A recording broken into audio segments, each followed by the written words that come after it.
Okay, we are live on Instagram and welcome to everyone. I'm kind of new at this, so I'm not sure. I can see some people joining. Saroj, Sarvabhauma, Kairava, Karunika. Okay, I try to keep up. Everything's moving. So thank you so much. Some people have been asking me why I've decided to go onto social media. I guess for the last 20 years, I avoided social media. I was kind of living in my own bubble as a hermit and coming out periodically. But I guess I'm in a phase in my life now where I really want to try and share more whatever I've learned from others. So that's what I'm going to try and do. And thank you, everyone. You're all waving virtually. Thank you so much. It looks like there's about 30 or 40 people online. Thank you so much for joining. I know it's late in the evening and you've had a busy day, but we're going to hopefully have a bit of a good discussion. So many of you have already sent many questions, and I'm going to try and get through some of those. Yeah, send your heart, send your love. Monks aren't used to this, so it's all very nice. So what you can do is try to put your questions in the chat. I'm not quite sure how I'm going to be able to keep up with all these comments, but yeah. If you put your question in the chat, if you haven't managed to already do it, then we can try and get through that. And we're going to go on for about 45 minutes. I'm going to try and keep the questions short and hopefully sweet and hopefully to the point. And while we're waiting for a few others to join, I will just say a few prayers to our teachers, from whom we get all of this beautiful knowledge. And yeah, thank you to so many of you who are joining. I really appreciate it. So yeah, wherever you are, you can fold your hands, close your eyes, and pray that we can enter a little bit deeper into the mysteries of all this knowledge. Om Agyanatimirandhasya Gyananjana Shalakaya Chakshurunmilitam yena tasmai Shri Gurave Namaha. Namo Om Vishnupadaya Krishna Presthaya Bhutale Shrimate Bhaktivedanta Swami Niti Namine. Namaste Saraswati Deve Gauravani Pracharine Nirvishesha Shunyavadi Paschatya Deshatarine Shri Krishna Chaitanya Prabhu Nityananda Shri Advaita Gadadhar Shri Vasadi Gaura Bhakta Vrinda. Hare Krishna Krishna Krishna Hare Hare, Hare Rama Rama Rama Hare Hare. Srila Prabhupada ki jai. So thank you Sanjay Hari, KC Sok National, Nisha, thank you, Divyash, all friends. Okay, so we're gonna get started, and I'm gonna try and get through some of the questions that some of you sent me. I've got here another phone. I'm surrounded by phones, so I'm gonna try and get through some of these questions. And remember, if you do have a question, then just whack it on the chat, and I'll try to do my best, whatever I can, to share that with you. So the first question is an anonymous question because it's a question which is close to someone's heart. And the question is, how do we forgive a loved one who has hurt us? This is such a big thing.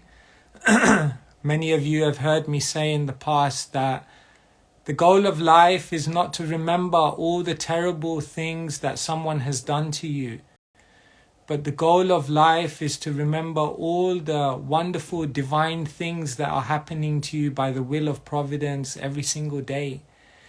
But while we're hijacked by all of these thoughts, these negative emotions, this bitterness towards others, it really doesn't facilitate us to move forward. In Krishna consciousness, in the spiritual knowledge of the Bhagavad Gita, 3 things help us to forgive. The first thing is we develop a deeper vision of ourselves. And what is that deeper vision of ourselves? We realize that we are souls on a journey through different chapters of life. And whatever I'm experiencing in this chapter is connected to things I've done in previous chapters. This is a chapter of life, but it's not a chapter which is in isolation. And so what that means is that when someone sends some negativity towards us, when someone seemingly does something unreasonable, illogical, impulsive, something hurtful, we know that that's something to do with me. It's not just about that person. That was an experience I had to go through. That was something I needed to experience. That was something coming to me connected to my own previous acts. And so the first reason why it becomes easier in spirituality to forgive is we realize that other people are just the messengers of my karma. Other people are just delivering me lessons that I need to learn. It could be this person or it could be that person. It could come in this way or it could come in that way. But I don't hold the messengers of my karma responsible. I take responsibility myself. And so when we do that, it's very, very empowering because it helps us to realize that if I cause myself pain due to previous actions and now I have to go through trouble, it means that if I act in a different way now, then I can make sure I don't experience such things in the future. So we can forgive because we realize that sometimes it's always connected to our own acts in previous lives. Another reason why we can forgive is because we realize that when we're humble and we look at ourselves, we realize I also made many mistakes. I also was unkind to others. I also fell prey to the human weakness of causing harm and anxiety to someone else in small or big ways. And therefore we realize that people are weak. Humans are weak. Humans make mistakes. And so when we see someone fall prey to that weakness, then we realize that's a human weakness. And I shouldn't write someone off because of that, because everyone's going on their journey. And when someone exhibits their weakness towards me, then I don't take it as a personal thing. I just realize that's something that person is going through, and I happen to be on the receiving end of it. And finally, the third way in which we can develop forgiveness is to realize that the world is meant to be uncomfortable. The world is meant to be full of injustice. The world is meant to be imperfect. But the Bhagavad Gita explains the world is perfectly imperfect. In other words, all of the injustice, all of the uncomfortableness of this world is meant to remind us that we're not made for this world, that we're meant to get out and go to a higher realm where we can be free of all these things. So forgiveness surrounded by this amazing philosophy is possible. The greatest personalities in our tradition were able to forgive even in the face of the greatest injustices because they were empowered with this knowledge. So thank you so much. Okay, there's so many comments here. I don't know how to navigate it all, but I'm just going to go to whatever I can see. And Bhakti Richa has asked a question. She's saying, divinity, Krishna is everywhere, but many times she feels overwhelmed because she's far away from spiritual places or she's far away from spiritual people. how can she experience Krishna? How can she experience the presence of divinity despite being very, very far away? One of my great teachers, he once was asked, have you seen the face of God? And he said, I don't know how many times I've seen the face of God, but I see the hand of God every single day.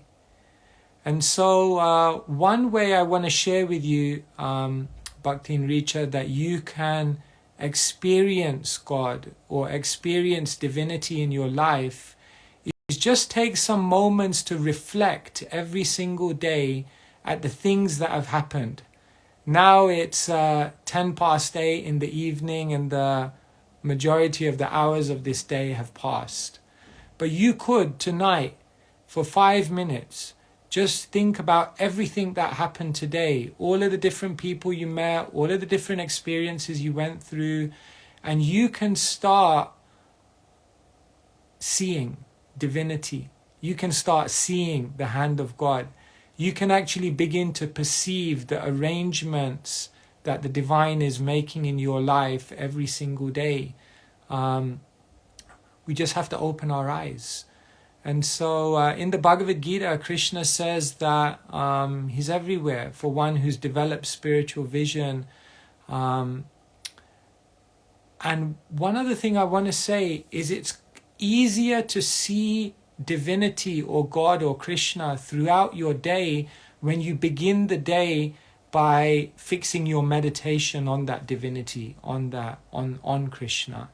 And so the early morning meditation and the early morning spiritual practice that we do is so powerful, because what it does is it fine-tunes us so that during the day we can see divinity manifesting through people. We can see divinity manifesting through situations. We can see divinity manifesting itself through different experiences or challenges that we go through. We can see divinity talking to us through the different messages that we get. And life becomes a live interaction with the spiritual source of everything.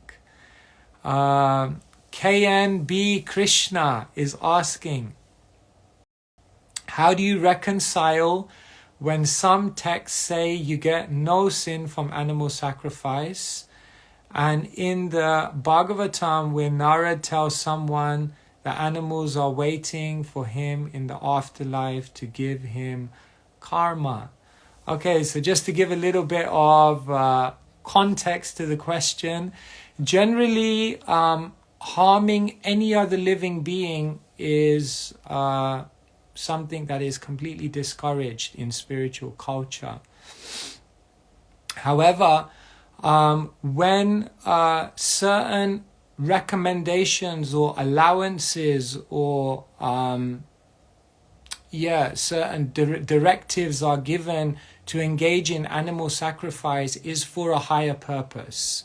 Is for a higher purpose to actually give benefit to that animal by engaging in a spiritual sacrifice which will elevate it to a higher birth. And therefore, in genuine animal sacrifice, where the goal is to benefit the animal and the goal is to benefit society, the goal is for some higher purpose more than one's own personal aggrandizement or gratification, then there's no karma involved.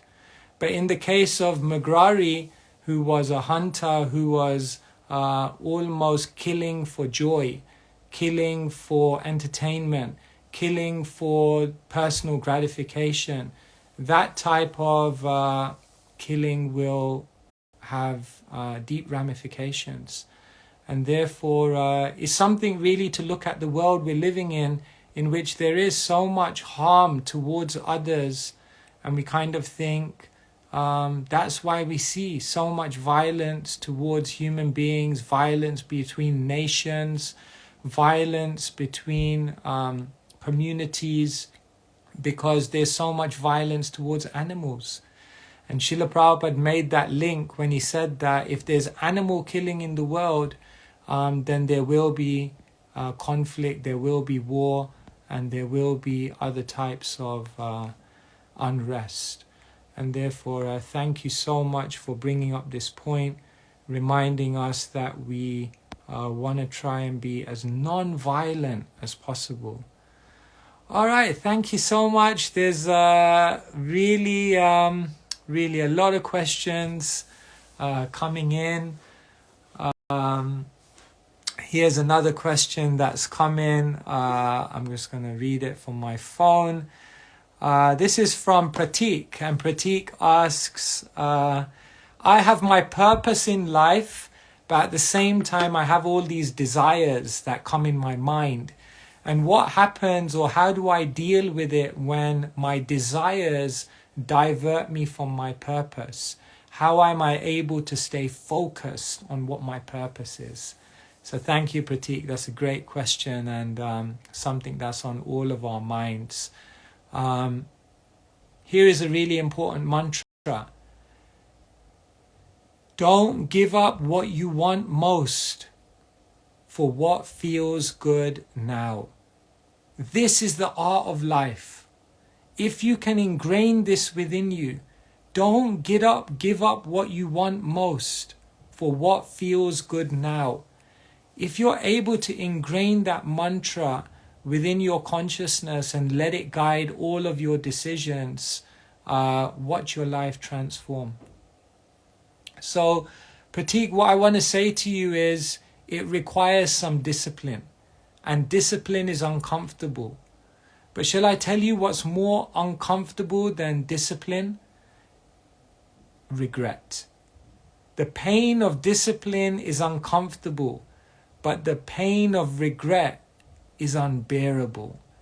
And so, in those moments where desires come that we know are not beneficial, are not going to take us to our cherished aspiration, one thing we can do is remember our goal. Remember the amazing thing that we're aiming for.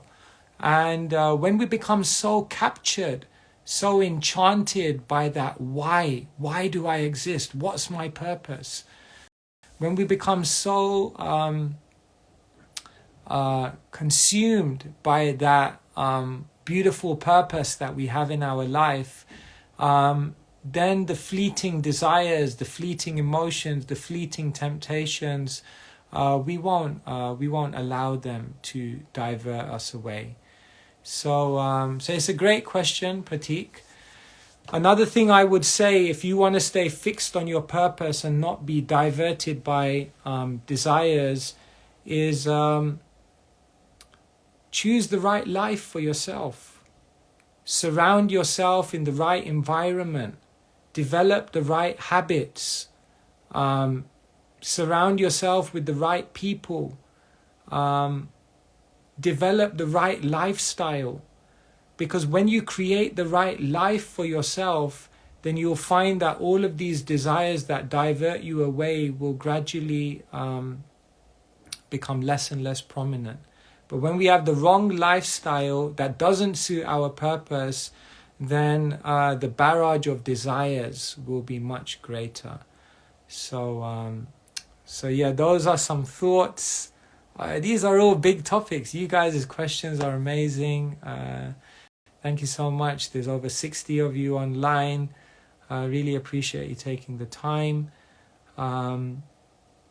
Haripriya is asking, how do we share spirituality with those who are near and dear to us without being insensitive, especially in the context of struggles in their lives? The first thing is, people don't care how much you know until they know how much you care. So the first way in which to help anyone in their life is you have to become a friend. Become a friend of the people. Become a friend of your all these individuals that you want to help. Show them that you care. Show them that you don't have an agenda more than their own well-being and their own prosperity and and flourishing in their lives. First, you have to be someone's friend. And then when they know that you have their best intentions in mind, then they'll be much more open to hearing from you and taking your words of wisdom. Another thing is, one way in which we can help people come closer to spirituality without even saying anything is by our own example. St. Francis of Assisi, he said, I preach every day. I preach 365 days a year. I preach week in, week out. And now and again I say something. In other words, your actions speak louder than your words. Sometimes they say your character is speaking so loud, I can't hear what you're saying. And therefore, Haripriya, think about that. Number one, become people's friends. Number two, be a great example yourself. And number three, when you're sharing knowledge with them, try to understand what are their needs, interests, and concerns, and then relate the knowledge so it relates to their needs, interests, and concerns, and they'll be much more likely to take it up. Thank you so much. I'm scrolling down to see what other questions might be there amongst all of you. Just give me a second. Okay. Apologies if I say this wrong. Manasa Valia is asking, how can we avoid being sad or disappointed because of material problems and misery? Thank you so much, and thank you for asking a question that's on all of our minds. The medieval saint Jiva Goswami, he explains the reason why the Bhagavad Gita exists. And he points to one of the first verses that Krishna speaks in the Gita, and he points to the last verse that Krishna speaks in the Gita, or his last major instruction. Krishna's first major instruction in the Gita in Sanskrit, asocyan anvasochastvam pragyavadamscha bhashashe.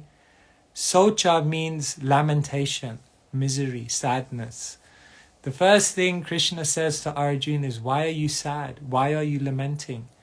And the very final thing that Krishna says in the Bhagavad Gita is, moksha yishyami ma sucha. That same word comes, socha. He says, don't worry, don't be in anxiety, don't be sad, don't lament.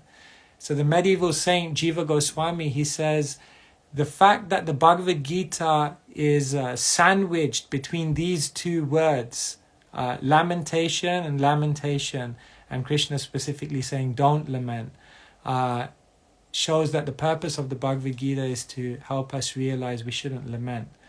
So your question is what the whole Bhagavad Gita is meant to answer. But in short, you see, what we have to do is we have to realize there's a bigger picture going on. There's a bigger aspiration. You see, when you see a kid and they're playing a computer game and they kind of lose, then they're going through all these emotions like, oh my God, I lost. And the parent is just watching, kind of laughing, saying, this kid's playing a computer game. These things don't mean anything in reality, because the parent has a bigger vision of life. So what happens is when you internalize the knowledge of the Gita, your vision of life becomes so big that all of the things that happen here, you realize this is so transitory, it's so temporary, it's so insignificant in the context of the bigger picture, that none of those things affect you anymore.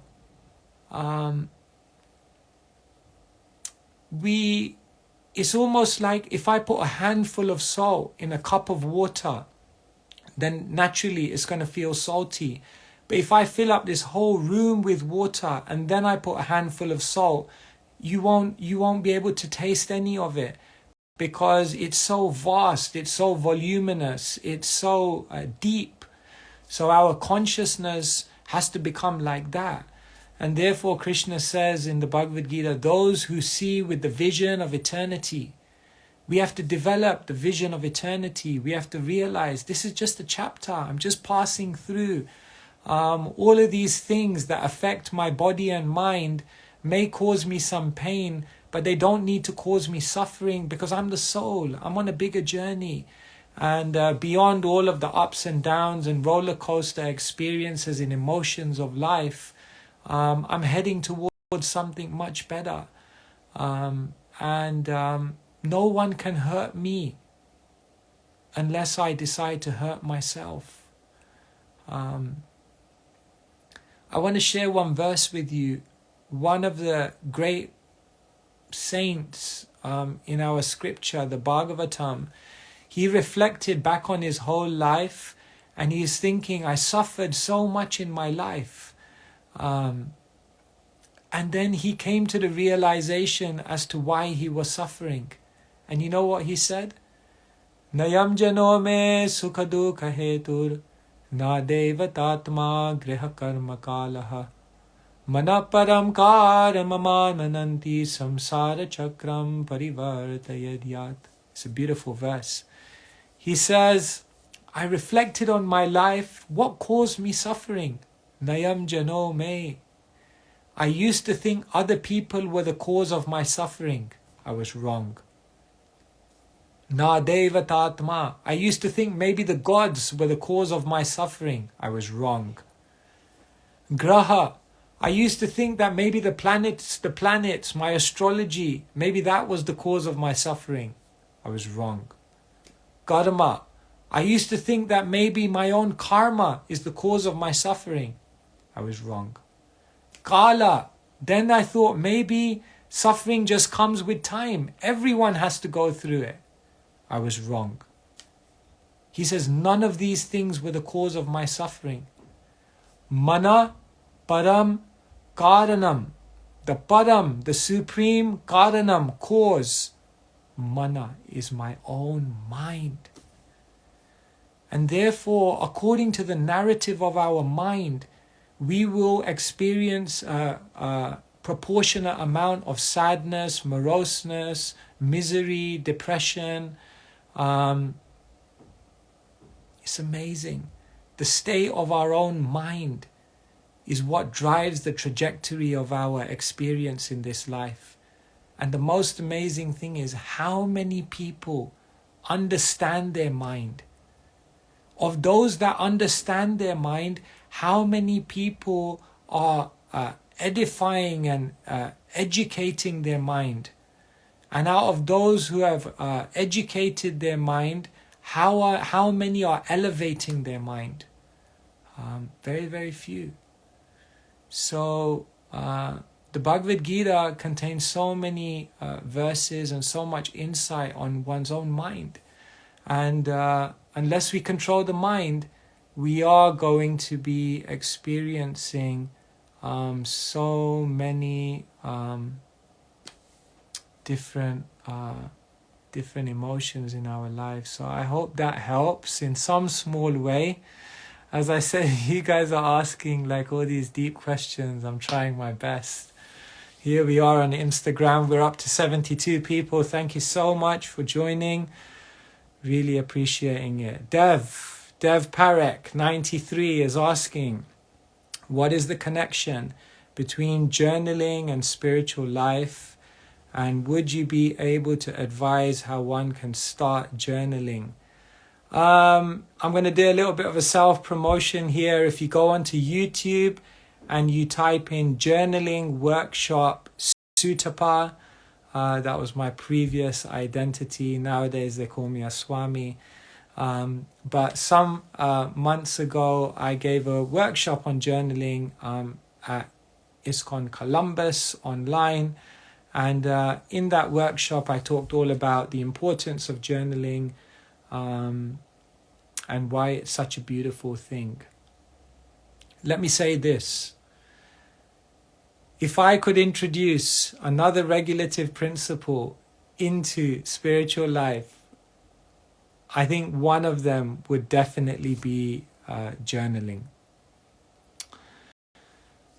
When I journal, when I write down my thoughts of what I've been experiencing and going through in life, and I see the words in front of me, and I start working with those words, editing those words, rearranging my thoughts on paper, then I find when I'm editing my words, I'm editing my own consciousness.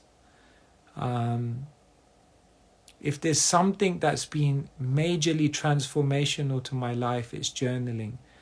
And let me say this to all of you on the call, because I'm sure many of you on the call have tried journaling before.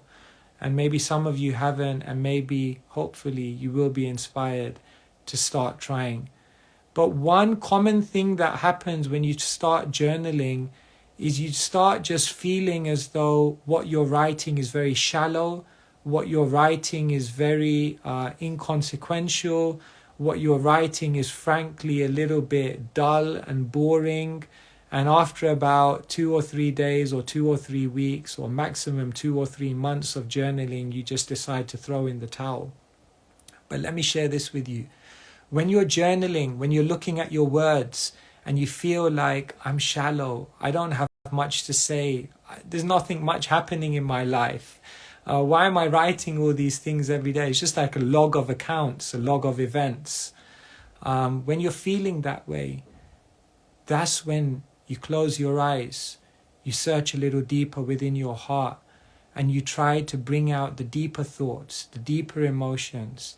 That's when you force yourself to look beyond the superficial. And it's in those moments when you dig deeper, faced with your own superficiality, when you're forced to dig deeper, that you actually begin to find the jewels that are in your own consciousness, the jewels of wisdom that are sitting there within your heart, deeper realizations, emotions, thoughts. So don't be intimidated. When you feel like you're journaling and it feels like really superficial, that's the best time, because that's when you're going to start getting deeper. And when you start getting deeper, that's when you begin to find the real jewels. So thank you so much, Dev, for that question. We're going to take 1 or 2 more questions, and we're going to wrap it up at 8:40, because we're not going to go on and on and on. But we are. If you think it's a good idea, we're going to maybe try and do this every single week. So show us your love if you do feel it is a good thing to do, and we will try our best. Okay, so Makunst is asking, firstly, he says, thank you for doing this. Well, thank you for being here. We wouldn't be doing it if you wouldn't be here. So thank you so much for the opportunity to share something. What should I do if I like to stay in a spiritual environment like a temple, but loved ones want you to stay at home? So what should you do? You're torn apart. Of course, every situation is different. In some situations, you have to follow your heart. Sometimes to find yourself, you do also have to accept that loved ones won't always be happy with your path in life. And that's difficult.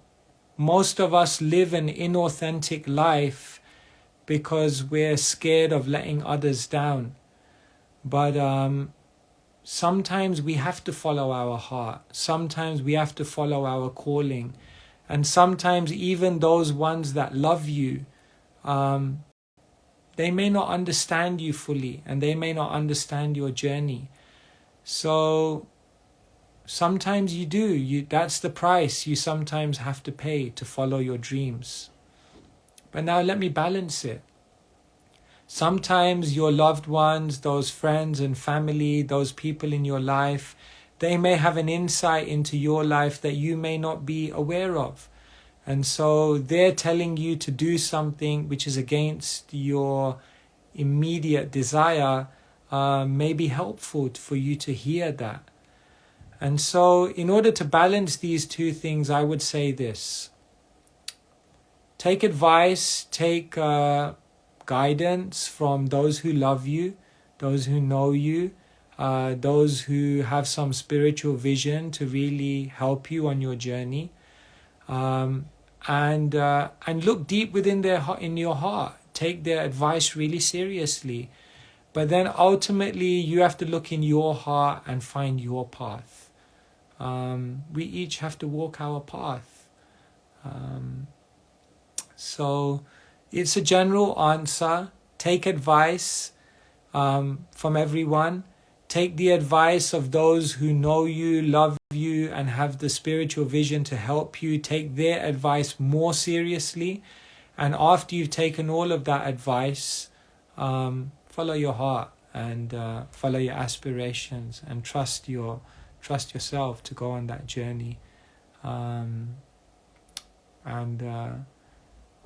remember, Krishna, the divine, is in your heart, and he'll help you to find your path. And remember, whatever path you take, there's never you're never on a dead-end route. You know, even if you feel like, in my life I missed out, I made a wrong decision, I missed out on that opportunity, you shouldn't think that there's not a way forward. There's always a way forward. And so even sometimes if we think we made the wrong decision, don't worry. You can make it back. We can all make it back. Okay, we have another question here from Hari Kanta, who is asking, how do we become humble and give up our ego? Of course, ego means identity. So we don't want to give up we need an identity, but we want to give up the false ego, the wrong identity. And what's the false ego? That I'm the controller of everything and that I'm the enjoyer of everything. And so how do you give up your false ego and become humble? Harikanta, let me just give you something hopefully very practical here. In every situation, just try to be a servant. If you're in a position of leadership, then try to serve those people who are looking up to you. If you're a parent, then try to serve your children to be the best they can. If you're a child, then serve your parents in gratitude for everything they've done for you. In any given situation, try to always think, how can I be a servant in this situation? How can I contribute? How can I be a giver? We live to give. And therefore, humility, I would say, more than an emotion or more than a state of mind or more than a set of characteristics, is the constitution within someone that they feel in every situation, how can I become a better servant of others? And in being a servant, you naturally become humble. But if you lose that spirit of how to be a servant in every situation, when there's a conflict between two people, be a servant and try to elevate the discourse. When someone is going through pain, be a servant and try and help them to come out of their misery. When someone is trying to achieve something great in their life, be a servant and see, how can I assist this person to achieve this great thing? Just always try to be a servant. And in being a servant, then I think we will all become humble. Because, sometimes it's easier to act yourself into a new way of thinking than to think yourself into a new way of acting. And so let's just be a servant and let's just always try to do something nice for others. So many friends are joining. Ravi, Jay Baladev, Rishi Bajaj. Nice to see you all. Ashmita, nice to see you. And we're coming up to 8:40, and this was my cutoff point, but what can I say? I don't know how to answer all these questions. There's so many things. Okay, let me finish with one final question. Urvi is asking, there seems to be a contradiction between the holy name being in every town and the degradation that we see around us. So how do we balance those two things? On one hand, there's all these amazing predictions of how the world is going to become spiritualized by this divine sound vibration. And on the other hand, we see all of these things happening in the world, a world in which the future doesn't always seem very, very bright. So how do we reconcile the two things? We're living in a world in which Krishna has already said what the basic constitution is. In the Bhagavad Gita, he says, Mamupetya punarjanma dukhalayam shashvatam. This material world is a place of misery, and it's a place in which everything is temporary, everything is transitory.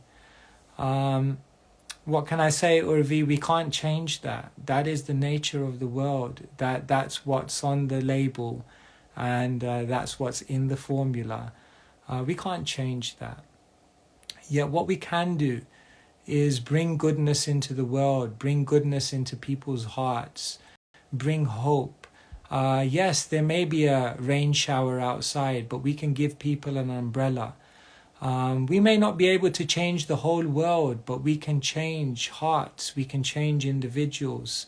Once there was a guru walking along the beach, and all these crabs had been washed onto the beach, and it was uncomfortable. They were out of the water, out of their natural territory, and there was thousands of them, and the guru was picking up one crab and throwing it back in, and then he was walking down picking up another crab and throwing it back in, and the disciple said, it's useless, there's thousands of crabs here, what kind of difference are you going to make? And the guru said, it will make a difference to the 1 or 2 or 5 or 10 crabs. It will make a world of difference. It will change their life. It will bring happiness to them. I may not be able to change everything, but I can change some lives. So Urvi, what can we say? We may not be able to change the world, but we can change people's lives. You can go out tomorrow equipped with the spiritual knowledge and the wisdom and the love that you have in your heart, and you can change someone's life. Isn't that amazing? When you wake up in the morning, you can think, today is an opportunity for me to change someone's life. I may not be able to change the world, but I can change someone's life. Is that any less significant? Is that any less glorious? Is that any less amazing? So degradation will go on in Kali Yuga, but in the midst of that, there will be beauty. There will be amazing miracles. Hearts will be touched. Lives will be transformed. And amidst the darkness of this age, there will be flashes of beautiful light. And the more souls that there are in this world who embody that light and who share it with others, the more this world will light up in the midst of the darkness that's inevitable. So let's be those agents of positive change, and let's see what we can do to make the world a better place. So here we are. It's been so amazing. Shrina, thank you so much. She's saying, hope you do many more of these. You're so kind. Thank you, Himesh. I hope you're recovering from your injury. It's so nice to see you. Selini Yoga. Dimple, thank you so much for being online. You all are amazing people. Jason, my old friend. Thank you so much. And Adriel, a heart of gold. Tiku, thank you so much. It's been amazing being with you all. It's 8:45 and monks are always on time. So I'm not going to hold you. I wish you a wonderful rest of the evening wherever you are in the world. I am currently, well, maybe I shouldn't say where I am. I'm in hiding. I've gone undercover for a couple of days to nourish my heart, but I'll be out and about this weekend, so maybe we'll see you along the way. What can we say? Social media is so nice. We can use it in a nice way to connect and to elevate our paradigms of life, and that's what we try to do this evening. And I hope to connect with you all more and more. And say a prayer for me. I'm in this social media world, entering it all. Srila Prabhupada went to the Lower East Side, and Instagram for me is like my Lower East Side. But it's amazing. It's wonderful to be with you all, and I hope you enjoyed it, and I hope to see you all again very soon. So you can do whatever you do at the end of an Instagram. Show the love, show the waves, show the thanks to everyone else on the call. And we hope to connect with you again very, very soon. Good night. God bless. And as they say on Crime Watch, hope you don't have any nightmares, but you have rather wonderful dreams. Take care.